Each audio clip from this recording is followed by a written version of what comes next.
ਵਾਹਿਗੁਰੂ ਜੀ ਕਾ ਖਾਲਸਾ ਵਾਹਿਗੁਰੂ ਜੀ ਕੀ ਫਤਿਹ। ਸਵਾਗਤ ਹੈ ਤੁਹਾਡਾ ਅੱਜ ਦੀ ਇਸ ਵੀਡੀਓ ਵਿੱਚ। ਤੇ ਅੱਜ ਦੀ ਇਸ ਵੀਡੀਓ ਦਾ ਵਿਸ਼ਾ ਹੈ ਅਰਦਾਸ। ਅਰਦਾਸ ਅਸੀਂ ਰੋਜ਼ ਆਪਣੇ ਗੁਰੂ ਸਾਹਿਬ ਦੇ ਅੱਗੇ, ਉਸ ਵਾਹਿਗੁਰੂ ਦੇ ਅੱਗੇ ਕਰਦੇ ਹਾਂ। ਜਦੋਂ ਅਸੀਂ ਕਿਸੇ ਗੁਰੂ ਘਰ ਵਿੱਚ ਵੀ ਜਾਂਦੇ ਹਾਂ, ਉੱਥੇ ਜਾ ਕੇ ਵੀ ਅਸੀਂ ਹੱਥ ਜੋੜ ਕੇ ਅਰਦਾਸ ਕਰਦੇ ਹਾਂ। ਅਰਦਾਸ ਵਿੱਚ ਸਾਡੀਆਂ ਕਈ ਤਰ੍ਹਾਂ ਦੀਆਂ ਮੰਗਾਂ ਹੁੰਦੀਆਂ ਨੇ। ਅਰਦਾਸ ਵਿੱਚ ਕਈ ਸਾਡੀਆਂ ਇੱਛਾਵਾਂ ਹੁੰਦੀਆਂ ਨੇ। ਅਰਦਾਸ ਵਿੱਚ ਕਈ ਤਰ੍ਹਾਂ ਦੇ ਸਾਡੇ ਤਰਲੇ ਹੁੰਦੇ ਨੇ। ਅਰਦਾਸ ਵਿੱਚ ਬੜੀ ਗਹਿਰੀ ਵੇਦਨਾ ਹੁੰਦੀ ਹੈ। ਤੇ ਫਿਰ ਇਹ ਸਵਾਲ ਪੈਦਾ ਹੁੰਦਾ ਕਿ ਅਰਦਾਸ ਜਿਹੜਾ ਲਫ਼ਜ਼ ਹੈ, ਇਹਦਾ ਕੀ ਅਰਥ ਹੈ, ਜਾਂ ਅਰਦਾਸ ਦਾ ਕੀ ਇਤਿਹਾਸ ਹੈ, ਜਾਂ ਸਿੱਖ ਧਰਮ ਵਿੱਚ ਅਰਦਾਸ ਦੀ ਕੀ ਮਹਾਨਤਾ ਹੈ। ਵਿਦਵਾਨਾਂ ਦੀ ਰਾਏ ਹੈ ਕਿ ਜਿਹੜਾ ਅਰਦਾਸ ਸ਼ਬਦ ਹੈ, ਇਹ ਫਾਰਸੀ ਤੋਂ ਆਇਆ ਹੈ ਔਰ ਅਰਜ਼ਦਾਸਤ ਤੋਂ ਇਹ ਸ਼ਬਦ ਬਣਿਆ ਅਰਦਾਸ। ਅਰਜ਼ਦਾਸਤ ਦਾ ਬਦਲਿਆ ਹੋਇਆ ਰੂਪ ਹੈ ਅਰਦਾਸ। ਅਰਦਾਸ ਮਨੁੱਖੀ ਆਤਮਾ ਦੀ ਉਹ ਵੇਦਨਾ ਹੁੰਦੀ ਹੈ ਔਰ ਉਹ ਉਸ ਵੇਲੇ ਅੰਦਰੋਂ ਪ੍ਰਗਟ ਹੁੰਦੀ ਹੈ ਜਦੋਂ ਮਨੁੱਖ ਸਾਰੇ ਹੀਲਿਆਂ ਤੋਂ ਹਾਰ ਜਾਂਦਾ ਹੈ, ਜਦੋਂ ਸਾਰੇ ਆਸਰੇ, ਸਾਰੇ ਹੀਲਿਆਂ ਤੋਂ ਨਿਰਾਸ਼ ਹੋ ਜਾਂਦਾ ਹੈ ਤੇ ਫਿਰ ਆਪ ਮੁਹਾਰੇ ਹੀ ਇੱਕ ਅਦ੍ਰਿਸ਼ ਸ਼ਕਤੀ ਪ੍ਰਮਾਤਮਾ ਵੱਲ ਮਨੁੱਖ ਤਰਲਾ ਲੈਂਦਾ ਹੈ। ਔਰ ਇਹ ਜਿਹੜਾ ਅੰਦਰੋਂ ਤਰਲਾ ਨਿਕਲਦਾ ਨਾ ਉਸ ਅਦ੍ਰਿਸ਼ ਸ਼ਕਤੀ ਪ੍ਰਮਾਤਮਾ ਦੇ ਅੱਗੇ, ਇਸ ਤਰਲੇ ਨੂੰ ਹੀ ਅਰਦਾਸ ਕਿਹਾ ਜਾਂਦਾ ਹੈ। ਗੁਰੂ ਸਾਹਿਬ ਦੇ ਗੁਰਬਾਣੀ ਵਿੱਚੋਂ ਅਰਦਾਸ ਬਾਰੇ ਬਹੁਤ ਸਾਰੇ ਬਚਨ ਮਿਲਦੇ ਨੇ। ਜੀ ਕੀ ਬਿਰਥਾ ਹੋਏ ਸੋ ਗੁਰ ਪਹਿ ਅਰਦਾਸ ਕਰ। ਅਸੀਂ ਬਾਣੀ ਵਿੱਚੋਂ ਇਹ ਸ਼ਬਦ ਪੜ੍ਹਦੇ ਹਾਂ। ਇੱਕ ਉਰਦੂ ਦੇ ਸ਼ਾਇਰ ਨੇ ਅਰਦਾਸ ਬਾਰੇ ਬੜੇ ਕਮਾਲ ਦੇ ਬੋਲ ਕਹੇ ਨੇ। ਉਹ ਕਹਿੰਦੇ ਨੇ, ਖੁਦਾ ਮਨਜ਼ੂਰ ਕਰਤਾ ਹੈ ਕਿ ਦੁਆ ਜਬ ਦਿਲ ਸੇ ਹੋਤੀ ਹੈ, ਮੁਸ਼ਕਿਲ ਤੋਂ ਇਹ ਹੈ ਕਿ ਬੜੀ ਮੁਸ਼ਕਿਲ ਸੇ ਹੋਤੀ ਹੈ। ਉਹ ਸ਼ਾਇਰ ਕਹਿੰਦਾ ਕਿ ਜਦੋਂ ਖੁਦਾ ਦੇ ਅੱਗੇ ਅਰਦਾਸ ਕੀਤੀ ਜਾਂਦੀ ਹੈ, ਜੋਦੜੀ ਕੀਤੀ ਜਾਂਦੀ ਹੈ, ਤਰਲਾ ਲਿਆ ਜਾਂਦਾ ਹੈ, ਬੇਨਤੀ ਕੀਤੀ ਜਾਂਦੀ ਹੈ, ਤੇ ਉਹ ਖੁਦਾ, ਉਹ ਵਾਹਿਗੁਰੂ ਉਸ ਤਰਲੇ ਨੂੰ, ਉਸ ਅਰਦਾਸ ਨੂੰ ਮਨਜ਼ੂਰ ਕਰ ਲੈਂਦਾ। ਪਰ ਬੜੀ ਮੁਸ਼ਕਲ ਤੇ ਇਸ ਗੱਲ ਦੀ ਹੈ ਕਿ ਅਰਦਾਸ ਅੰਦਰੋਂ ਨਿਕਲਦੀ ਬਹੁਤ ਔਖੀ ਹੈ। ਕਈ ਵਾਰੀ ਅਸੀਂ ਅੱਖਰੀ ਸ਼ਬਦਾਂ ਨੂੰ ਹੀ ਅਰਦਾਸ ਸਮਝ ਲੈਂਦੇ ਹਾਂ। ਉਹ ਠੀਕ ਹੈ, ਇੱਕ ਗੁਰੂ ਘਰ ਦੀ ਮਰਿਆਦਾ ਹੈ ਤੇ ਹੋਣੀ ਵੀ ਚਾਹੀਦੀ ਹੈ, ਪਰ ਅਰਦਾਸ ਬਹੁਤ ਗਹਿਰਾਈ ਚੋਂ ਨਿਕਲਣੀ ਚਾਹੀਦੀ ਹੈ।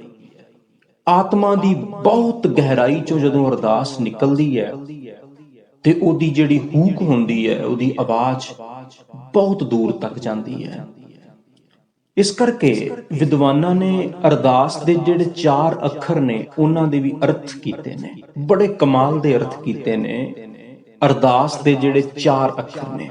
ਪਹਿਲਾ ਅੱਖਰ ਹੈ ਐੜਾ, ਦੂਜਾ ਅੱਖਰ ਹੈ ਰਾਰਾ, ਤੀਜਾ ਅੱਖਰ ਹੈ ਦੱਦਾ ਤੇ ਚੌਥਾ ਅੱਖਰ ਹੈ ਸੱਸਾ। ਇਹਨਾਂ 4 ਅੱਖਰਾਂ ਦੇ ਜਿਹੜੇ ਅਰਥ ਕੀਤੇ ਨੇ ਵਿਦਵਾਨਾਂ ਨੇ ਬੜੇ ਕਮਾਲ ਦੇ। ਐੜੇ ਦੇ ਅਰਥ ਕੀਤੇ ਨੇ ਅੰਤਰਜਾਮੀ, ਰਾਰੇ ਦੇ ਅਰਥ ਕੀਤੇ ਨੇ ਰਖਵਾਲਾ, ਦੱਦੇ ਦੇ ਅਰਥ ਕੀਤੇ ਨੇ ਦਾਤਾਰ ਤੇ ਸੱਸੇ ਦੇ ਅਰਥ ਕੀਤੇ ਨੇ ਸਹਾਰਾ ਦੇਣ ਵਾਲਾ। ਉਸ ਅੱਗੇ ਬੇਨਤੀ ਕਰਨੀ ਹੈ ਜਿਹੜਾ ਅੰਤਰਜਾਮੀ ਹੈ, ਜਿਹੜਾ ਰਖਵਾਲਾ ਹੈ, ਜਿਹੜਾ ਦਾਤਾਰ ਹੈ, ਜਿਹੜਾ ਸਹਾਰਾ ਦੇਣ ਵਾਲਾ ਹੈ, ਭਾਵ ਕਿ ਪ੍ਰਮਾਤਮਾ। ਤੇ ਅਰਦਾਸ ਪ੍ਰਮਾਤਮਾ ਦੇ ਅੱਗੇ ਹੀ ਕੀਤੀ ਜਾਂਦੀ ਹੈ। ਇਸ ਕਰਕੇ ਜਦੋਂ ਬੰਦੇ ਦੇ ਅੰਦਰੋਂ ਮੈਂ ਨਿਕਲ ਜਾਂਦੀ ਹੈ, ਹਉਮੈ ਮਰ ਜਾਂਦੀ ਹੈ, ਸਾਰੇ ਸਹਾਰੇ ਟੁੱਟ ਜਾਂਦੇ ਨੇ, ਕੋਈ ਆਸਰਾ ਨਹੀਂ ਰਹਿ ਜਾਂਦਾ, ਫਿਰ ਆਪ ਮੁਹਾਰੇ ਹੀ ਮਨੁੱਖ ਦੇ ਅੰਦਰੋਂ ਅਰਦਾਸ ਫੁੱਟਦੀ ਹੈ। ਫਿਰ ਬੇਨਤੀਆਂ ਜਨਮ ਲੈਂਦੀਆਂ ਨੇ, ਫਿਰ ਤਰਲੇ ਨਿਕਲਦੇ ਨੇ, ਔਰ ਇਹ ਜਿਹੜੇ ਤਰਲੇ ਬਹੁਤ ਗਹਿਰਾਈਆਂ ਚੋਂ ਨਿਕਲਦੇ ਨੇ, ਇਹ ਪ੍ਰਮਾਤਮਾ ਦੇ ਕੰਨਾਂ ਤੱਕ ਪਹੁੰਚ ਜਾਂਦੇ ਨੇ। ਇਸ ਤਰ੍ਹਾਂ ਦੀ ਇੱਕ ਸਾਖੀ ਦਾ ਜ਼ਿਕਰ ਸਾਨੂੰ ਗੁਰੂ ਗੋਬਿੰਦ ਸਿੰਘ ਮਹਾਰਾਜ ਜੀ ਦੇ ਜੀਵਨ ਵਿੱਚੋਂ ਵੀ ਮਿਲਦਾ ਹੈ। ਗੁਰੂ ਗੋਬਿੰਦ ਸਿੰਘ ਮਹਾਰਾਜ ਦੇ ਬੜੇ ਪਿਆਰੇ ਸਿੱਖਾਂ ਦੇ ਵਿੱਚੋਂ ਇੱਕ ਬੜੇ ਪਿਆਰੇ ਗੁਰਸਿੱਖ ਹੋਏ ਨੇ ਭਾਈ ਨੰਦ ਲਾਲ ਜੀ। ਉਹਨਾਂ ਦਾ ਸਿੱਖ ਧਰਮ ਵਿੱਚ ਬੜਾ ਮਹਾਨ ਤੇ ਉੱਚਾ ਸਥਾਨ ਹੈ ਔਰ ਬੜੇ ਕਮਾਲ ਦੇ ਉਹ ਕਵੀ ਸਨ, ਬੜੇ ਕਮਾਲ ਦੇ ਉਹ ਰਾਈਟਰ ਸਨ ਭਾਈ ਨੰਦ ਲਾਲ ਜੀ।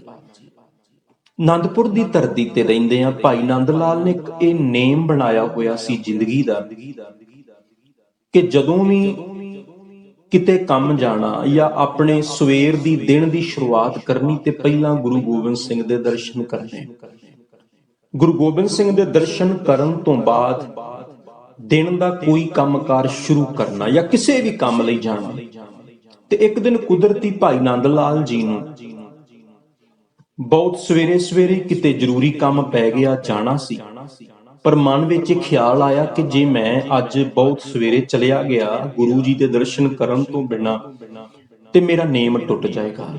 ਇਸ ਕਰਕੇ ਦਰਸ਼ਨ ਕਰਨ ਦਾ ਜਿਹੜਾ ਨਿਯਮ ਹੈ ਉਹ ਨਹੀਂ ਤੋੜਨਾ। ਪਰ ਹਾਲੇ ਦਰਬਾਰ ਗੁਰੂ ਗੋਬਿੰਦ ਸਿੰਘ ਮਹਾਰਾਜ ਦਾ ਸਜਿਆ ਨਹੀਂ ਸੀ, ਟਾਈਮ ਹਾਲੇ ਸਵੇਰ ਦਾ ਸੀ। ਇਸ ਕਰਕੇ ਭਾਈ ਨੰਦ ਲਾਲ ਜੀ ਨੂੰ ਅੰਦਰ ਦਰਸ਼ਨ ਕਰਨ ਦੀ ਵੀ ਜਿਹੜੀ ਆ ਬਹੁਤ ਬੇਹਬਲਤਾ ਸੀ, ਇੱਛਾ ਸੀ। ਉਧਰ ਕੰਮ ਧੰਦੇ ਲਈ ਵੀ ਬਹੁਤ ਜਾਣਾ ਜ਼ਰੂਰੀ ਸੀ। ਤੇ ਭਾਈ ਨੰਦ ਲਾਲ ਜੀ ਉਸ ਕਮਰੇ ਕੋਲ, ਉਸ ਜਗ੍ਹਾ ਦੇ ਕੋਲ ਪਹੁੰਚ ਗਏ ਜਿੱਥੇ ਗੁਰੂ ਗੋਬਿੰਦ ਸਿੰਘ ਮਹਾਰਾਜ ਅੰਦਰ ਵਾਹਿਗੁਰੂ ਦੇ ਸਿਮਰਨ ਵਿੱਚ ਜਿਹੜਾ ਉਹ ਚੌਂਕੜਾ ਮਾਰ ਕੇ ਬੈਠੇ ਹੋਏ ਸਨ। ਅੰਮ੍ਰਿਤ ਵੇਲਾ ਸੀ ਤੇ ਭਾਈ ਨੰਦ ਲਾਲ ਜੀ ਨੇ ਜਾ ਕੇ ਦਰਵਾਜ਼ਾ ਖੜਕਾਇਆ। ਸੋਚਿਆ ਸਵੇਰੇ ਸਵੇਰੇ ਦਰਸ਼ਨ ਕਰਕੇ ਆਪਣੇ ਕੰਮ ਧੰਦੇ ਵਾਸਤੇ ਨਿਕਲ ਜਾਵਾਂਗਾ ਔਰ ਮੇਰਾ ਜਿਹੜਾ ਇਹ ਨਿਯਮ ਹੈ ਦਰਸ਼ਨ ਕਰਨ ਦਾ, ਇਹ ਵੀ ਨਹੀਂ ਟੁੱਟੇਗਾ। ਦਰਵਾਜ਼ਾ ਖੜਕਾਇਆ, ਆਵਾਜ਼ ਅੰਦਰੋਂ ਆਈ ਕਿ ਕੌਣ ਹੈ? ਤੇ ਭਾਈ ਨੰਦ ਲਾਲ ਜੀ ਨੇ ਕਿਹਾ ਕਿ ਮੈਂ ਹਾਂ, ਆਪ ਜੀ ਦਾ ਅਦਨਾ ਸੇਵਕ ਨੰਦ ਲਾਲ ਹਾਂ। ਤੇ ਅੰਦਰੋਂ ਆਵਾਜ਼ ਆਈ ਕਿ ਗੁਰੂ ਦਾ ਦਰਵਾਜ਼ਾ ਉਹਨਾਂ ਲਈ ਕਦੇ ਨਹੀਂ ਖੁੱਲ ਸਕਦਾ ਜਿਨ੍ਹਾਂ ਦੇ ਅੰਦਰ ਮੈਂ ਹੈ, ਕਿਉਂਕਿ ਇਸ ਮੈਂ ਦੇ ਵਿੱਚ ਬੜੀ ਸੂਖਸ਼ਮ ਰੂਪ ਦੇ ਵਿੱਚ ਹਉਮੈ ਛੁਪੀ ਹੋਈ ਹੈ। ਮੈਂ ਹਾਂ, ਇਹਦੇ ਵਿੱਚ ਬੜੀ ਗਹਿਰੀ, ਬੜੀ ਸੂਖਸ਼ਮ ਹਉਮੈ ਹੈ। ਤੇ ਗੁਰੂ ਗੋਬਿੰਦ ਸਿੰਘ ਮਹਾਰਾਜ ਨੇ ਆਵਾਜ਼ ਦਿੱਤੀ ਕਿ ਮੈਂ ਲਈ ਕਦੇ ਵੀ ਦਰਵਾਜ਼ਾ ਨਹੀਂ ਖੁੱਲ ਸਕਦਾ। ਕੁਝ ਸਮੇਂ ਬਾਅਦ ਫਿਰ ਦੁਬਾਰਾ ਭਾਈ ਨੰਦ ਲਾਲ ਜੀ ਨੇ ਦਰਵਾਜ਼ਾ ਖੜਕਾਇਆ। ਮਨ ਵਿੱਚ ਆਇਆ ਕਿ ਮੈਂ ਤੇ ਸੋਚਦਾ ਸੀ ਕਿ ਮੈਂ ਬਹੁਤ ਗਿਆਨੀ ਆ, ਵਿਦਵਾਨ ਆ, ਜਾਂ ਗੁਰੂ ਗੋਬਿੰਦ ਸਿੰਘ ਮਹਾਰਾਜ ਮੇਰੀ ਬਹੁਤ ਇੱਜ਼ਤ ਕਰਦੇ ਨੇ, ਪਰ ਮੇਰੇ ਕੋਲੋਂ ਗਲਤੀ ਹੋ ਗਈ ਹੈ। ਮੈਨੂੰ ਇਹ ਨਹੀਂ ਸੀ ਕਹਿਣਾ ਚਾਹੀਦਾ ਕਿ ਮੈਂ ਹਾਂ ਨੰਦ ਲਾਲ, ਮੈਨੂੰ ਬੇਨਤੀ ਕਰਨੀ ਚਾਹੀਦੀ ਸੀ। ਗੁਰੂ ਦੇ ਦਰ ਤੇ ਆ ਕੇ ਦਰਵਾਜ਼ਾ ਖੜਕਾ ਰਿਹਾ। ਦੂਜੀ ਵਾਰ ਫਿਰ ਦਰਵਾਜ਼ਾ ਖੜਕਾਇਆ ਤੇ ਅੰਦਰੋਂ ਆਵਾਜ਼ ਆਈ ਕਿ ਕੌਣ ਹੈ? ਤੇ ਭਾਈ ਨੰਦ ਲਾਲ ਜੀ ਇਸ ਵਾਰ ਕਹਿਣ ਲੱਗੇ ਕਿ ਤੂੰ ਹੀ ਤੂੰ ਹੈ, ਤੂੰ ਹੀ ਤੂੰ ਹੈ। ਕਿਉਂਕਿ ਇਸ ਵਾਰ ਹੁਣ ਭਾਈ ਨੰਦ ਲਾਲ ਜੀ ਨੇ ਮੈਂ ਸ਼ਬਦ ਨਹੀਂ ਵਰਤਿਆ, ਤੂੰ ਸ਼ਬਦ ਵਰਤਿਆ। ਤੇ ਗੁਰੂ ਗੋਬਿੰਦ ਸਿੰਘ ਮਹਾਰਾਜ ਨੇ ਅੰਦਰੋਂ ਆਵਾਜ਼ ਦਿੱਤੀ, ਕਹਿਣ ਲੱਗੇ ਇਹ ਤੂੰ ਕਹਿਣ ਦੇ ਵਿੱਚ ਵੀ ਕਈ ਵਾਰ ਬੰਦੇ ਦੀ ਚਲਾਕੀ ਜਾਂ ਚਤੁਰਤਾ ਛਿਪੀ ਹੋ ਸਕਦੀ ਹੈ। ਇਸ ਕਰਕੇ ਗੁਰੂ ਦਾ ਦਰ ਚਲਾਕੀ ਤੇ ਚਤੁਰਤਾ ਨਹੀਂ ਖੁੱਲਦਾ। ਗੁਰੂ ਦੇ ਦਰ ਦਾ ਭੇਦ ਹਾਲੇ ਤੈਨੂੰ ਸਮਝ ਵਿੱਚ ਨਹੀਂ ਆਇਆ। ਇਹ ਸੁਣ ਕੇ ਭਾਈ ਨੰਦ ਲਾਲ ਜੀ ਬੜੇ ਮਾਯੂਸ ਹੋ ਗਏ। ਅੰਦਰਲੇ ਸਵੈਮਾਨ ਨੂੰ ਬੜਾ ਧੱਕਾ ਲੱਗਾ ਤੇ ਸੋਚੀ ਪੈ ਗਏ ਕਿ ਮੈਂ ਆਪਣੇ ਆਪ ਨੂੰ ਬੜਾ ਵਿਦਵਾਨ ਸਮਝਦਾ ਸੀ, ਪਰ ਅੱਜ ਗੁਰੂ ਗੋਬਿੰਦ ਸਿੰਘ ਸਾਹਿਬ ਨੇ ਮੇਰੇ ਅੱਗੇ ਐਸੀ ਮੁਦਾਵਣੀ ਬੁਝਾਰਤ ਪਾ ਦਿੱਤੀ ਹੈ ਜਿਹਦੀ ਮੈਨੂੰ ਸਮਝ ਨਹੀਂ ਲੱਗ ਰਹੀ। ਦਰਅਸਲ ਮੈਨੂੰ ਅੱਜ ਤੱਕ ਇਹ ਗਿਆਨ ਕਿਤੋਂ ਪ੍ਰਾਪਤ ਹੀ ਨਹੀਂ ਹੋਇਆ ਕਿ ਗੁਰੂ ਦੇ ਦਰ ਦਾ ਭੇਦ ਕੀ ਹੈ। ਭਾਈ ਨੰਦ ਲਾਲ ਜੀ ਨੂੰ ਇੰਜ ਭਾਸਣ ਲੱਗ ਪਿਆ ਕਿ ਜਿਵੇਂ ਸਾਰੀ ਜ਼ਿੰਦਗੀ ਦਾ ਇਕੱਠਾ ਕੀਤਾ ਹੋਇਆ ਗਿਆਨ ਕੇਵਲ ਮਾਣ, ਅਭਿਮਾਨ ਜਾਂ ਹਉਮੈ ਦੀ ਖਾਕ ਹੀ ਹੋਵੇ, ਇਸ ਤੋਂ ਜ਼ਿਆਦਾ ਕੁਝ ਨਹੀਂ। ਸੱਚਾ ਗਿਆਨ ਤੇ ਅੰਦਰੋਂ ਪ੍ਰਗਟ ਹੁੰਦਾ ਹੈ। ਤੇ ਭਾਈ ਨੰਦ ਲਾਲ ਸੋਚਦੇ ਆ ਕਿ ਸ਼ਾਇਦ ਮੈਨੂੰ ਉਹ ਅੰਦਰਲਾ ਗਿਆਨ ਹਾਲੇ ਤੱਕ ਪ੍ਰਾਪਤ ਹੀ ਨਹੀਂ ਹੋਇਆ। ਇਸ ਤਰ੍ਹਾਂ ਭਾਈ ਨੰਦ ਲਾਲ ਜੀ ਅਨੁਭਵ ਕਰਕੇ ਹਉਕੇ ਲੈਣ ਲੱਗ ਪਏ। ਅੱਖਾਂ ਦੇ ਵਿੱਚੋਂ ਹੰਝੂ ਵਹਿ ਤੁਰੇ। ਹਉਕਿਆਂ ਦੀ ਆਵਾਜ਼ ਅੰਦਰ ਗੁਰੂ ਗੋਬਿੰਦ ਸਿੰਘ ਮਹਾਰਾਜ ਤੱਕ ਪਹੁੰਚਣ ਲੱਗੀ। ਤੇ ਗੁਰੂ ਸਾਹਿਬ ਜੀ ਨੇ ਆਵਾਜ਼ ਦੇ ਕੇ ਕਿਹਾ ਕਿ ਦਰਵਾਜ਼ੇ ਉੱਤੇ ਕੌਣ ਹੈ ਜਿਹੜਾ ਹਉਕੇ ਲੈ ਰਿਹਾ ਹੈ? ਕੌਣ ਹੈ? ਤੇ ਭਾਈ ਨੰਦ ਲਾਲ ਜੀ ਨੇ ਕਿਹਾ ਕਿ ਪਾਤਸ਼ਾਹ ਪਤਾ ਨਹੀਂ ਇਹ ਕੌਣ ਰੋਂਦਾ ਹੈ, ਪਤਾ ਨਹੀਂ ਇਹ ਕੌਣ ਹਉਕੇ ਲੈ ਰਿਹਾ ਹੈ। ਅੱਜ ਮੈਨੂੰ ਇਹ ਪਤਾ ਲੱਗ ਗਿਆ ਕਿ ਮੈਨੂੰ ਪਤਾ ਹੀ ਨਹੀਂ ਸੀ ਕਿ ਮੈਂ ਕੌਣ ਹਾਂ। ਜੋ ਮੈਂ ਆਪਣੇ ਆਪ ਨੂੰ ਸਮਝਦਾ ਸੀ ਕਿ ਮੇਰਾ ਨਾਮ ਨੰਦ ਲਾਲ ਹੈ, ਮੈਂ ਇੰਨੀਆਂ ਭਾਸ਼ਾਵਾਂ ਦਾ ਗਿਆਨ ਪ੍ਰਾਪਤ ਕੀਤਾ, ਮੈਂ ਇੰਨੇ ਗ੍ਰੰਥ ਪੜ੍ਹੇ ਨੇ, ਮੇਰੀ ਇਹ ਪਹਿਚਾਨ ਹੈ, ਉਹ ਸਾਰਾ ਕੁਝ ਅੱਜ ਢਹਿ ਢੇਰੀ ਹੋ ਗਿਆ ਹੈ। ਮੈਨੂੰ ਪਤਾ ਹੀ ਨਹੀਂ ਮੈਂ ਕੌਣ ਹਾਂ। ਅੱਜ ਮੈਨੂੰ ਇਹ ਪਤਾ ਲੱਗਾ ਕਿ ਮੈਨੂੰ ਕੁਝ ਵੀ ਨਹੀਂ ਪਤਾ। ਇਸ ਕਰਕੇ ਬਸ ਇਹੀ ਭੇਦ ਹੈ ਜੋ ਗੁਰੂ ਦੇ ਦਰ ਨੂੰ ਖੁਲਵਾਉਂਦਾ ਹੈ। ਗੁਰੂ ਗੋਬਿੰਦ ਸਿੰਘ ਮਹਾਰਾਜ ਨੇ ਦਰਵਾਜ਼ਾ ਖੋਲਿਆ ਤੇ ਭਾਈ ਨੰਦ ਲਾਲ ਨੂੰ ਆਪਣੀ ਗਲਵੱਕੜੀ ਚ ਲੈ ਲਿਆ ਤੇ ਆਪਣੀ ਛਾਤੀ ਨਾਲ ਲਾ ਕੇ ਆਖਿਆ ਕਿ ਭਾਈ ਜੀ ਤੁਸੀਂ ਧੰਨ ਹੋ, ਤੁਸੀਂ ਆਪਣੇ ਆਪ ਨੂੰ ਸੰਪੂਰਨ ਤੌਰ ਉੱਤੇ ਗੁਰੂ ਅੱਗੇ ਸਮਰਪਿਤ ਕਰ ਦਿੱਤਾ ਹੈ। ਤੇ ਜਿੱਦਣ ਇਹ ਸਵਾਲ ਪੈਦਾ ਹੋ ਜਾਂਦਾ ਨਾ ਕਿ ਮੈਂ ਕੌਣ ਹਾਂ, ਕਿੱਥੋਂ ਆਇਆ, ਕਿੱਧਰ ਜਾਣਾ ਹੈ, ਜਿੱਦਣ ਮੈਂ ਮੇਰੀ ਮਿਟ ਜਾਂਦੀ ਹੈ, ਮੈਂ ਦੀਆਂ ਢੇਰੀਆਂ ਢਹਿ ਜਾਂਦੀਆਂ ਨੇ, ਉਦਣ ਹੀ ਗੁਰੂ ਦਾ ਦਰਵਾਜ਼ਾ ਖੁੱਲ ਜਾਂਦਾ ਹੈ। ਪਰ ਇਸ ਤਰ੍ਹਾਂ ਦੀ ਅਰਦਾਸ, ਇਸ ਤਰ੍ਹਾਂ ਦੀ ਬੇਨਤੀ, ਇਸ ਤਰ੍ਹਾਂ ਦੇ ਤਰਲੇ ਬੜੇ ਲੰਬੇ ਸਮੇਂ ਤੋਂ ਬਾਅਦ ਕਿਤੇ ਆਤਮਾ ਦੀ ਗਹਿਰਾਈ ਵਿੱਚੋਂ ਨਿਕਲਦੇ ਨੇ। ਪਰ ਕਈ ਵਾਰੀ ਇਸ ਤਰ੍ਹਾਂ ਵੀ ਹੁੰਦਾ ਹੈ ਕਿ ਜਦੋਂ ਅਸੀਂ ਗੁਰੂ ਅੱਗੇ ਅਰਦਾਸ ਕਰਦੇ ਹਾਂ, ਬੇਨਤੀ ਕਰਦੇ ਹਾਂ, ਪਹਿਲਾਂ ਬਹੁਤ ਤਰਲੇ ਲੈਂਦੇ ਹਾਂ, ਪਰ ਜਦੋਂ ਕੁਝ ਮਿਲ ਜਾਂਦਾ ਹੈ, ਕਿਸੇ ਮੰਜ਼ਿਲ ਤੇ ਪਹੁੰਚ ਜਾਂਦੇ ਹਾਂ, ਫਿਰ ਭੁੱਲ ਜਾਂਦੇ ਹਾਂ। ਫਿਰ ਉਸ ਤਰ੍ਹਾਂ ਦੀ ਅਰਦਾਸ ਅੰਦਰੋਂ ਨਿਕਲ ਹੀ ਨਹੀਂ ਪਾਉਂਦੀ। ਜਦੋਂ ਜਿਹੜੀ ਜਿੰਨੀ ਗਹਿਰਾਈ ਚੋਂ ਅਰਦਾਸ ਅਸੀਂ ਦਾਤਾ ਮੰਗਣ ਲਈ ਅੰਦਰੋਂ ਕਰਦੇ ਹਾਂ, ਸ਼ੁਕਰਾਨੇ ਲਈ, ਉਨੀ ਗਹਿਰਾਈ ਚੋਂ ਅਰਦਾਸ ਨਹੀਂ ਕਰਦੇ। ਮਹਾਰਾਜਾ ਰਣਜੀਤ ਸਿੰਘ ਦੇ ਜੀਵਨ ਚੋਂ ਇਸ ਤਰ੍ਹਾਂ ਦੀ ਇੱਕ ਘਟਨਾ ਦਾ ਜ਼ਿਕਰ ਮਿਲਦਾ ਹੈ। ਮਹਾਰਾਜਾ ਰਣਜੀਤ ਸਿੰਘ ਇੱਕ ਵਾਰ ਕਿਸੇ ਮੁਹਿੰਮ ਤੇ ਜਾ ਰਹੇ ਸਨ। ਉੱਥੇ ਉਹਨਾਂ ਨੇ ਉਹ ਮੁਹਿੰਮ ਫਤਿਹ ਕਰਨੀ ਸੀ ਔਰ ਮੁਹਿੰਮ ਬਹੁਤ ਵੱਡੀ ਸੀ, ਬੜਾ ਵੱਡਾ ਜੰਗ ਅੱਗੇ ਹੋਣ ਵਾਲਾ ਸੀ। ਤੇ ਮਹਾਰਾਜਾ ਰਣਜੀਤ ਸਿੰਘ ਦੇ ਮਨ ਵਿੱਚ ਇਹ ਵਿਚਾਰ ਆਇਆ, ਕਿਉਂਕਿ ਰਸਤੇ ਵਿੱਚ ਇੱਕ ਗੁਰੂ ਘਰ ਆਉਂਦਾ ਸੀ। ਸੋਚਿਆ ਵੀ ਚਲੋ ਨਿਕਲਦੇ ਹੋਏ ਇੱਥੇ ਅਰਦਾਸ ਕਰਦੇ ਹਾਂ, ਸਤਿਗੁਰ ਦੇ ਚਰਨਾਂ 'ਚ ਬੇਨਤੀ ਕਰਦੇ ਹਾਂ ਕਿ ਜਿਸ ਕਾਰਜ ਲਈ ਅਸੀਂ ਜਾ ਰਹੇ ਹਾਂ, ਗੁਰੂ ਕਿਰਪਾ ਕਰਕੇ ਉਹਦੇ ਵਿੱਚ ਫਤਿਹ ਬਖਸ਼ੇ।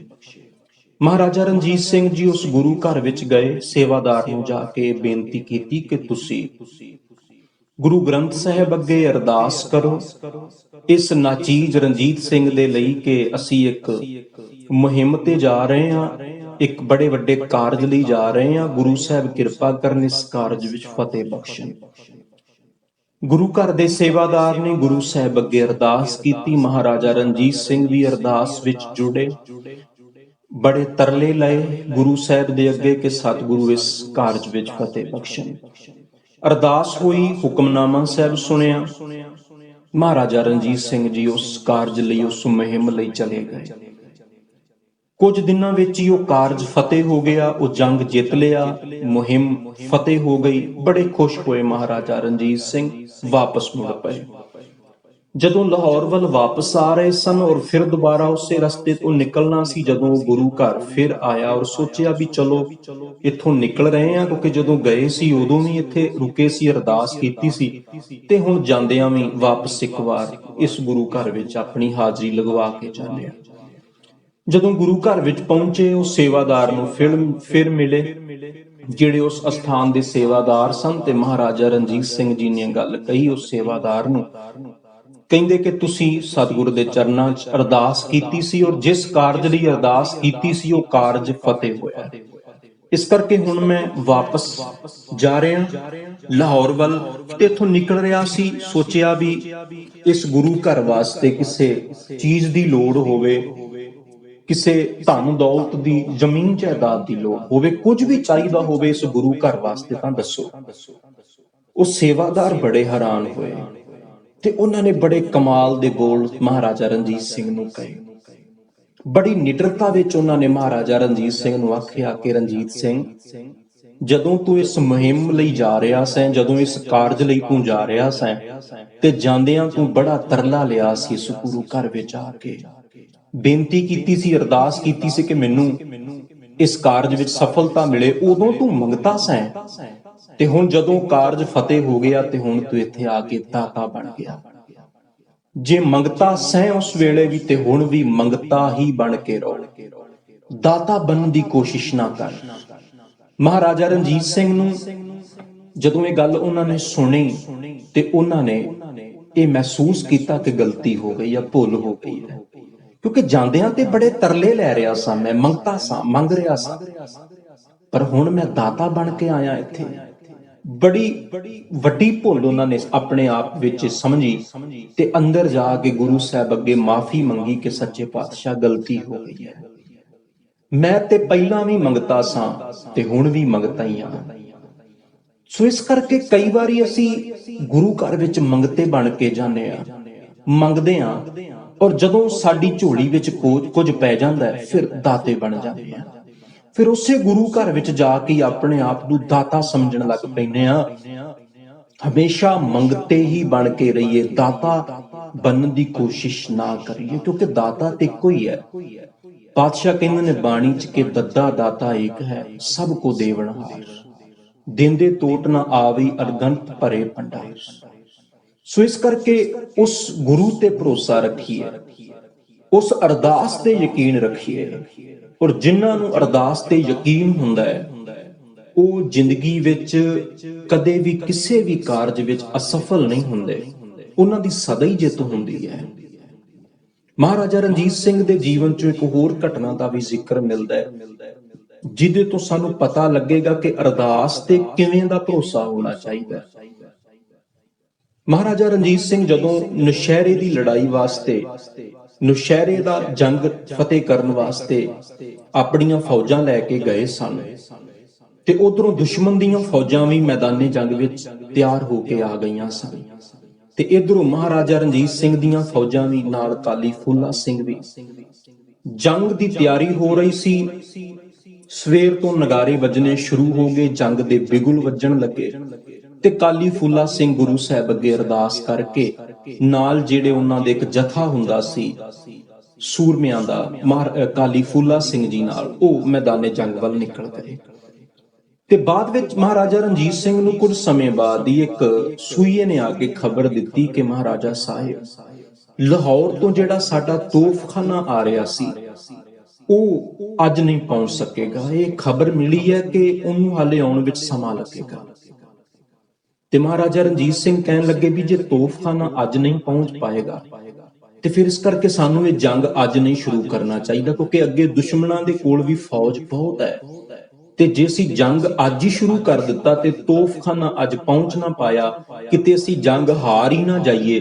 ਇਸ ਕਰਕੇ ਜੰਗ ਅੱਜ ਰੋਕ ਦਈਏ, ਤੋਪਖਾਨੇ ਦੀ ਉਡੀਕ ਕਰੀਏ, ਜਦੋਂ ਤੋਪਖਾਨਾ ਆ ਜਾਏਗਾ ਫਿਰ ਜੰਗ ਲੜਾਂਗੇ। ਤੇ ਕਿਸੇ ਨੇ ਆ ਕੇ ਕਿਹਾ ਕਿ ਮਹਾਰਾਜਾ ਸਾਹਿਬ, ਤੁਸੀਂ ਜੰਗ ਨੂੰ ਰੋਕਣ ਦੀ ਗੱਲ ਕਰਦੇ ਹੋ, ਕਾਲੀ ਫੂਲਾ ਸਿੰਘ ਤੇ ਨਿਕਲ ਚੁੱਕੇ ਨੇ ਜੰਗ ਦੇ ਲਈ, ਉਹ ਆਪਣਾ ਜਥਾ ਲੈ ਕੇ ਤੇ ਜਾ ਚੁੱਕੇ ਨੇ। ਤੇ ਮਹਾਰਾਜਾ ਰਣਜੀਤ ਸਿੰਘ ਨੇ ਇੱਕ ਸੈਨਿਕ ਨੂੰ ਘੋੜਾ ਦੇ ਕੇ ਭੇਜਿਆ ਕਿ ਜਾਓ ਕਾਲੀ ਫੂਲਾ ਸਿੰਘ ਨੂੰ ਵਾਪਸ ਬੁਲਾ ਕੇ ਲਿਆ। ਉਹ ਸੈਨਿਕ ਗਿਆ, ਉਹਨੇ ਜਾ ਕੇ ਕਾਲੀ ਫੂਲਾ ਸਿੰਘ ਨੂੰ ਰਸਤੇ 'ਚ ਜਾ ਕੇ ਆਵਾਜ਼ ਦਿੱਤੀ ਕਿ ਮਹਾਰਾਜਾ ਸਾਹਿਬ ਤੁਹਾਨੂੰ ਵਾਪਸ ਬੁਲਾ ਰਹੇ ਨੇ। ਤੇ ਕਾਲੀ ਫੂਲਾ ਸਿੰਘ ਜਦੋਂ ਵਾਪਸ ਆਏ ਤੇ ਮਹਾਰਾਜਾ ਸਾਹਿਬ ਨੂੰ ਕਹਿਣ ਲੱਗੇ ਕਿ ਮਹਾਰਾਜਾ ਸਾਹਿਬ, ਅਸੀਂ ਜੰਗ ਲਈ ਨਿਕਲ ਚੁੱਕੇ ਸਾਂ, ਪਰ ਤੁਸੀਂ ਸਾਨੂੰ ਵਾਪਸ ਕਿਉਂ ਬੁਲਾਇਆ? ਹਾਲੇ ਤੋਪਖਾਨਾ ਨਹੀਂ ਪਹੁੰਚਿਆ। ਇਸ ਕਰਕੇ ਮੇਰਾ ਵਿਚਾਰ ਹੈ ਕਿ ਜੰਗ ਨੂੰ ਇੱਥੇ ਹੀ ਰੋਕ ਦਈਏ, ਅੱਜ ਇਹ ਦਿਨ ਜਿਵੇਂ ਕਿ ਵੀ ਲੰਘਾਈਏ, ਤੋਪਖਾਨਾ ਆ ਜਾਏਗਾ ਫਿਰ ਜੰਗ ਦੀ ਸ਼ੁਰੂਆਤ ਕਰਾਂਗੇ ਤਾਂ ਕਿ ਜਿੱਤ ਸਾਡੀ ਹੋਵੇ। ਤੋਪਖਾਨੇ ਦੀ ਵੇਟ ਕਰਨੀ ਚਾਹੀਦੀ ਹੈ। ਕਾਲੀ ਫੂਲਾ ਸਿੰਘ ਬੜੇ ਗੁੱਸੇ 'ਚ ਆ ਗਏ ਤੇ ਕਹਿਣ ਲੱਗੇ ਮਹਾਰਾਜਾ ਸਾਹਿਬ, ਮੈਨੂੰ ਇਸ ਗੱਲ ਦਾ ਜਵਾਬ ਦੇਵੋ ਕਿ ਤੁਹਾਨੂੰ ਯਕੀਨ ਤੋਪਖਾਨੇ ਤੇ ਆ ਜਾਂ ਗੁਰੂ ਰਾਮਦਾਸ ਦੇ ਚਰਨਾਂ ਤੇ ਹੈ? ਤੁਸੀਂ ਤੋਪਖਾਨੇ ਤੇ ਜ਼ਿਆਦਾ ਯਕੀਨ ਕਰਦੇ ਹੋ ਜਾਂ ਗੁਰੂ ਰਾਮਦਾਸ ਦੇ ਚਰਨਾਂ 'ਚ ਕੀਤੀ ਹੋਈ ਅਰਦਾਸ ਤੇ ਯਕੀਨ ਕਰਦੇ ਹੋ? ਤੇ ਮਹਾਰਾਜਾ ਸਾਹਿਬ ਕਹਿਣ ਲੱਗੇ ਜੀ ਕਿਉਂ? ਤੇ ਕਾਲੀ ਫੂਲਾ ਸਿੰਘ ਕਹਿਣ ਲੱਗੇ ਮੈਂ ਗੁਰੂ ਰਾਮਦਾਸ ਦੇ ਚਰਨਾਂ 'ਚ ਅਰਦਾਸ ਕਰ ਚੁੱਕਿਆ, ਮੈਂ ਅਰਦਾਸ ਕਰਕੇ ਇੱਥੋਂ ਨਿਕਲਿਆ ਸਾਂ, ਔਰ ਜੇ ਮੈਂ ਅੱਜ ਰੁਕ ਜਾਣਾ ਕਿ ਤੋਪਖਾਨਾ ਆਏਗਾ ਤੇ ਫਿਰ ਜੰਗ ਲੜਾਂਗੇ, ਫਿਰ ਅਰਦਾਸ ਦੀ ਤੋਹੀਨ ਹੋ ਜਾਏਗੀ। ਫਿਰ ਤੇ ਇਹ ਹੋਏਗਾ ਕਿ ਸਾਨੂੰ ਅਰਦਾਸ ਤੇ ਭਰੋਸਾ ਹੀ ਨਹੀਂ, ਯਕੀਨ ਹੀ ਨਹੀਂ, ਸਾਡਾ ਫਿਰ ਯਕੀਨ ਤੋਫਾਂ ਤੇ ਜ਼ਿਆਦਾ ਹੈ, ਫਿਰ ਸਾਡਾ ਯਕੀਨ ਤੋਫ ਦੇ ਨਿਕਲੇ ਹੋਏ ਗੋਲਿਆਂ ਤੇ ਜ਼ਿਆਦਾ ਹੈ। ਇਹਦਾ ਮਤਲਬ ਫਿਰ ਸਾਨੂੰ ਗੁਰੂ ਰਾਮਦਾਸ ਦੇ ਚਰਨਾਂ ਤੇ ਕੋਈ ਯਕੀਨ ਹੀ ਨਹੀਂ। ਕਾਲੀ ਫੂਲਾ ਸਿੰਘ ਕਹਿਣ ਲੱਗੇ ਮਹਾਰਾਜਾ ਸਾਹਿਬ, ਮੇਰਾ ਯਕੀਨ ਅਰਦਾਸ ਤੇ ਹੈ, ਤੋਫਖਾਨਿਆਂ ਨਾਲੋਂ ਜ਼ਿਆਦਾ ਭਰੋਸਾ ਮੈਂ ਅਰਦਾਸ ਤੇ ਕਰਦਾ, ਗੁਰੂ ਅੱਗੇ ਕੀਤੀ ਬੇਨਤੀ ਤੇ ਕਰਦਾ। ਇਸ ਕਰਕੇ ਮੈਂ ਅਰਦਾਸ ਕਰ ਚੁੱਕਿਆ, ਹੁਣ ਮੈਂ ਵਾਪਸ ਨਹੀਂ ਮੁੜ ਸਕਦਾ। ਤੋਫਖਾਨਾ ਭਾਵੇਂ ਅੱਜ ਆਵੇ, ਭਾਵੇਂ ਕੱਲ ਆਵੇ, ਭਾਵੇਂ ਪਰਸੋਂ ਆਵੇ, ਜੰਗ ਲੜਨ ਲਈ ਤੇ ਮੈਂ ਅੱਜ ਹੀ ਜਾਵਾਂਗਾ। ਮਹਾਰਾਜਾ ਸਾਹਿਬ ਰੋਕਦੇ ਰਹੇ, ਪਰ ਕਾਲੀ ਫੂਲਾ ਸਿੰਘ ਆਪਣਾ ਜਥਾ ਲੈ ਕੇ ਫਿਰ ਦੁਬਾਰਾ ਮੈਦਾਨੇ ਜੰਗ ਵੱਲ ਵੱਧ ਗਏ। ਤੇ ਕਾਲੀ ਫੂਲਾ ਸਿੰਘ ਇੰਨੀ ਬਹਾਦਰੀ ਨਾਲ ਲੜੇ, ਬੇਸ਼ੱਕ ਉਹਨਾਂ ਦੀ ਇਸ ਜੰਗ ਵਿੱਚ ਸ਼ਹਾਦਤ ਹੋਈ, ਪਰ ਮਹਾਰਾਜਾ ਰਣਜੀਤ ਸਿੰਘ ਨੇ ਇਸ ਜੰਗ ਨੂੰ ਫਤਿਹ ਕਰ ਲਿਆ। ਬੇਸ਼ੱਕ ਤੋਪਖਾਨਾ ਬਾਅਦ ਵਿੱਚ ਪਹੁੰਚਿਆ, ਪਰ ਕਾਲੀ ਫੂਲਾ ਸਿੰਘ ਨੂੰ ਇੰਨਾ ਭਰੋਸਾ ਸੀ ਗੁਰੂ ਦੀ ਅਰਦਾਸ ਉੱਤੇ ਵੀ ਜੇ ਅਰਦਾਸ ਕਰ ਲਈ ਹੈ ਤੇ ਜਿੱਤ ਸਾਡੀ ਹੋਏਗੀ। ਫਤਿਹ ਸਾਡੀ ਹੋਏਗੀ। ਤੋਫਖਾਨਾ ਭਾਵੇਂ ਅੱਜ ਆਉਂਦਾ ਜਾਂ ਨਹੀਂ ਆਉਂਦਾ, ਇਹ ਗੱਲ ਕੋਈ ਮਾਇਨੇ ਨਹੀਂ ਰੱਖਦੀ। ਇੱਥੋਂ ਪ੍ਰਗਟ ਹੁੰਦਾ ਹੈ ਕਿ ਜਿਹੜੇ ਪੁਰਾਤਨ ਸਿੱਖ ਸਨ, ਉਹਨਾਂ ਨੂੰ ਕਿੰਨਾ ਭਰੋਸਾ ਸੀ ਅਰਦਾਸ ਦੇ ਉੱਤੇ, ਕਿੰਨਾ ਵਿਸ਼ਵਾਸ ਸੀ ਅਰਦਾਸ ਦੇ ਉੱਤੇ। ਕਿ ਇੰਨਾ ਵਿਸ਼ਵਾਸ ਅਸੀਂ ਵੀ ਅੱਜ ਕਰਦੇ ਹਾਂ ਅਰਦਾਸ ਤੇ, ਕਿ ਇੰਨਾ ਭਰੋਸਾ ਅਸੀਂ ਵੀ ਅੱਜ ਕਰਦੇ ਹਾਂ ਅਰਦਾਸ ਦੇ ਉੱਤੇ। ਜੇ ਗੁਰੂ ਅੱਗੇ ਅਰਦਾਸ ਕਰਦੇ ਹਾਂ ਤੇ ਨਾਲ ਭਰੋਸਾ ਵੀ ਕਰਨਾ ਚਾਹੀਦਾ। ਜੇ ਅਰਦਾਸ ਕਰਕੇ ਮਨ ਡੋਲ ਰਿਹਾ ਹੈ, ਮਨ ਡਾਵਾਂ-ਡੋਲ ਹੋ ਰਿਹਾ ਹੈ, ਫਿਰ ਅਸੀਂ ਮੰਜ਼ਿਲ ਤੇ ਨਹੀਂ ਪਹੁੰਚ ਪਾਵਾਂਗੇ। ਜੇ ਅਰਦਾਸ ਕਰਦੇ ਹਾਂ ਤੇ ਫਿਰ ਭਰੋਸਾ ਵੀ ਕਰੀਏ ਕਿ ਅਰਦਾਸ ਗੁਰੂ ਸਾਹਿਬ ਦੇ ਚਰਨਾਂ 'ਚ ਕੀਤੀ ਹੈ ਤੇ ਜ਼ਰੂਰ ਪੂਰੀ ਹੋਏਗੀ। ਅਰਦਾਸ ਦੇ ਨਾਲ ਨਾਲ ਇੱਕ ਯਕੀਨ ਔਰ ਇੱਕ ਬਹੁਤ ਗਹਿਰੇ ਭਰੋਸੇ ਦੀ ਵੀ ਲੋੜ ਹੈ। ਇਸ ਕਰਕੇ ਸਾਨੂੰ ਵੀ ਸਤਿਗੁਰ ਦੇ ਚਰਨਾਂ 'ਚ ਅਰਦਾਸ ਕਰਨੀ ਚਾਹੀਦੀ ਹੈ ਤੇ ਭਰੋਸਾ ਰੱਖਣਾ ਚਾਹੀਦਾ ਹੈ। ਉਮੀਦ ਕਰਦਾ ਇਸ ਵੀਡੀਓ ਦੇ ਰਾਹੀਂ ਅਸੀਂ ਅਰਦਾਸ ਵਿੱਚ ਆਪਣਾ ਵਿਸ਼ਵਾਸ ਪ੍ਰਗਟ ਕਰਾਂਗੇ ਔਰ ਭਰੋਸਾ ਕਰਾਂਗੇ। ਹਰ ਕੰਮ ਦੀ ਸ਼ੁਰੂਆਤ ਅਰਦਾਸ ਦੇ ਨਾਲ ਕਰਾਂਗੇ ਔਰ ਹਰ ਕੰਮ ਵਿੱਚ ਜਦੋਂ ਜਿੱਤ ਪ੍ਰਾਪਤ ਕਰਾਂਗੇ ਤੇ ਸ਼ੁਕਰਾਨਾ ਵੀ ਅਰਦਾਸ ਦੇ ਨਾਲ ਹੀ ਕਰਾਂਗੇ। ਜੇ ਵੀਡੀਓ ਵਧੀਆ ਲੱਗੀ ਤਾਂ ਪਲੀਜ਼ ਲਾਈਕ ਸ਼ੇਅਰ ਜ਼ਰੂਰ ਕਰ ਦਿਓ ਔਰ ਕਮੈਂਟ ਬਾਕਸ ਵਿੱਚ ਜਾ ਕੇ ਆਪਣੇ ਕੀਮਤੀ ਕਮੈਂਟ ਭੇਜ ਕੇ ਵੀ ਪਿਆਰ ਬਖਸ਼ਣ ਦੀ ਖਿੱਚਲਾ ਕਰਨੀ। ਸਾਡੇ ਚੈਨਲ ਨੂੰ ਵੀ ਸਬਸਕ੍ਰਾਈਬ ਕਰ ਲਵੋ ਤਾਂ ਕਿ ਇਸ ਤਰ੍ਹਾਂ ਦੀਆਂ ਵੀਡੀਓਜ਼ ਤੁਹਾਡੇ ਤੱਕ ਸਭ ਤੋਂ ਪਹਿਲਾਂ ਪਹੁੰਚ ਸਕਣ। ਵਾਹਿਗੁਰੂ ਜੀ ਕਾ ਖਾਲਸਾ, ਵਾਹਿਗੁਰੂ ਜੀ ਕੀ ਫਤਿਹ।